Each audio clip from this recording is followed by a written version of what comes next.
Court అంటే దేవాలయం, court అంటే దేవాలయం.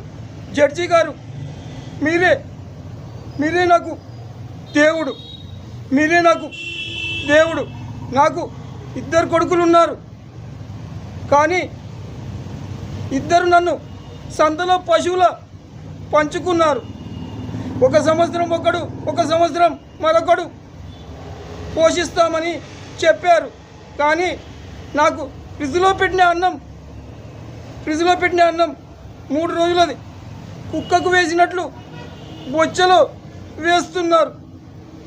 నాకు 1 కోటి రూపాయల ఆస్తి ఉంది, దాన్ని అమ్మేసి అనాథాశ్రమానికి ఇచ్చేస్తాను.